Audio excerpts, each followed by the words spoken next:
Abuya Sanja Kadukaweng Pandeglang Banten. Ulama Paku Banten yang terkenal sebagai gurunya para guru dan kiainya para kiai berikutnya adalah Abuya Sanja Kadukaweng Pandeglang atau yang lebih diakrab Mama Sanja. Meski beliau tak ingin disebut Abuya atau Mama dan lebih memilih dipanggil Akang, namun nyatanya santri beliau tersebar di mana-mana. Bahkan para santri kala itu berpikiran, meski sudah mondok di mana-mana, belum lengkap rasanya ilmu yang dimiliki jika belum pernah merasakan ngaji alat di Mama Sanja Kadukaweng Pandeglang Banten. Sebab itulah semasa hidupnya beliau dikenal dan dijuluki sebagai rajanya ahli Alfiyah. Alfiyah sendiri merupakan kitab klasik jenjang teratas dalam kategori ilmu nahwu shorof yang terdiri dari 94 bab 1002 bait. Isinya membahas detail tentang tatanan sastra bahasa Arab yang baik dan benar, karangan Syekh Muhammad Jamaluddin bin Malik dari negeri Andalusia yang sekarang bernama Spanyol, yang dulu masyarakatnya masih mayoritas beragama Islam. Baik, kita kembali kepada sosok karismatik Abuya Mama Sanja. Banyak sekali kisah yang menceritakan betapa tingginya mahabbah atau kecintaan beliau terhadap gurunya. Salah satunya ketika Mama Sanja bersama Mama Maribaya berguru ilmu alat kepada Mama Sadang Jawa Barat. Kala itu masih di masa penjajahan Belanda. Sebagai salah satu ulama yang sangat berpengaruh, Mama Sadang Jawa Barat diculik oleh pasukan Belanda dan meninggalkan ribuan santri yang menuntut ilmu di pesantrennya. Sehubung dengan kejadian itu, satu persatu santri Mama Sadang memutuskan untuk pergi dan meninggalkan pesantren. Hanya tersisa 2 santri saja yang masih menetap di pesantren. Setelah 3 tahun diculik, akhirnya Mama Sadang dilepaskan oleh pasukan Belanda dan kembali ke pesantren.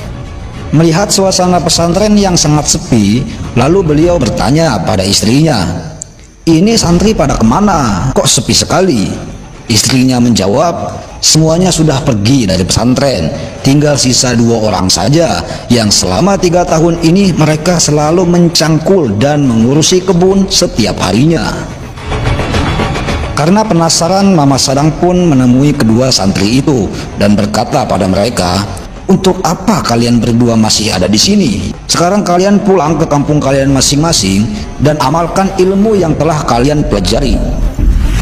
Ya, kedua santri itu adalah Mama Sanja dan Mama Maribaya. Beliau berdua setia menunggu kepulangan gurunya meski harus menunggu bertahun-tahun lamanya. Sepulangnya dari pesantren Mama Sadang, keduanya berhasil mendirikan pesantren di daerahnya masing-masing.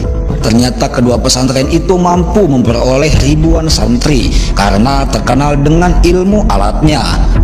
Persis seperti pesantren gurunya Mama Sadang yang juga terkenal dengan ilmu alatnya.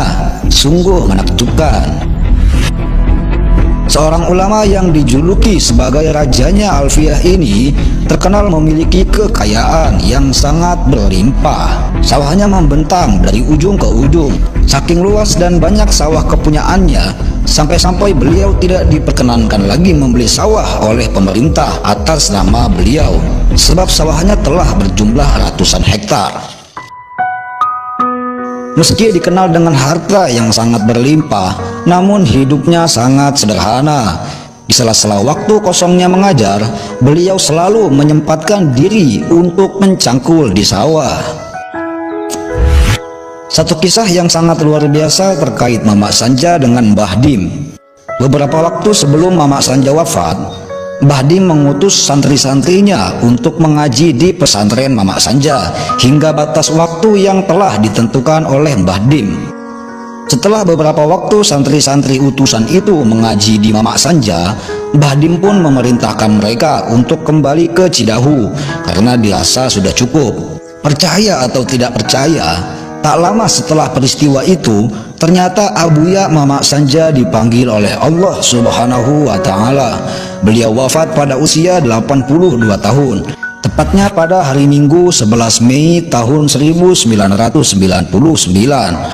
Banten telah kehilangan sosok karismatik yang membuat namanya harum hingga penjuru dunia.